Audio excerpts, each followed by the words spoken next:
ছোট্ট আমল, এই আমলটা আমরা অনেক সময় করি না। এই আমলটা অনেক সময় করি না।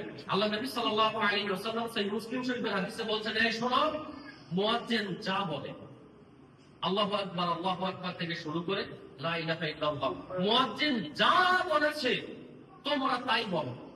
মুয়াজ্জিন যে বাক্য বলেছে তোমরা সে বাক্য বলো।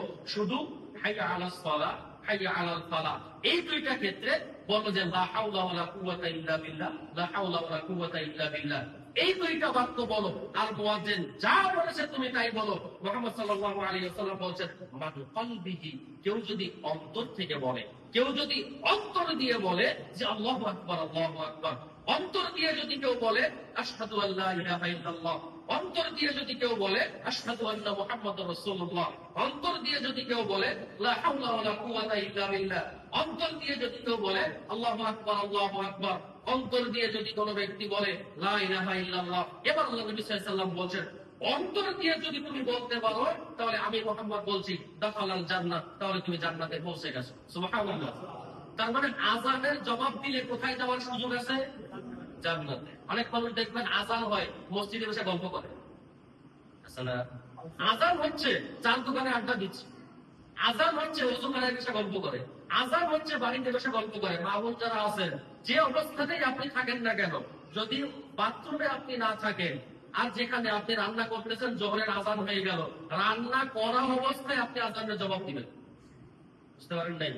আপনি বাইরে উঠান ঝাড়ু দিচ্ছেন, ঘর ঝাড়ু দিচ্ছেন, বা ঘরের আসবাবপত্র গোছাচ্ছেন, এই মুহূর্তে আপনি আযান শুনতে পেলেন মাগরিবের এশা, তখন আপনার করণীয় হচ্ছে আগে আযানের জবাব দেওয়া। সেটা কিভাবে?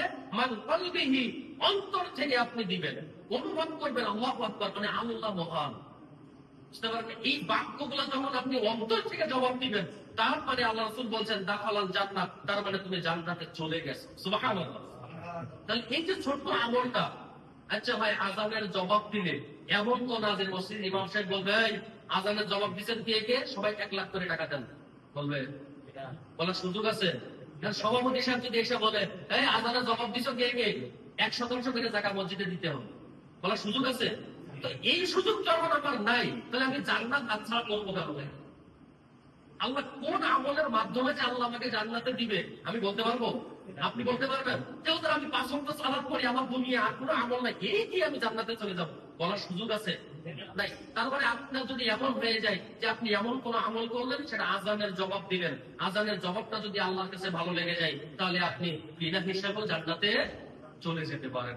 এই জন্য আমরা চেষ্টা করব প্রত্যেক সালাতে আমরা কি করব? আযানের জবাব দিব ইনশাআল্লাহ। আল্লাহ তৌফিক দান করুন, আমিন।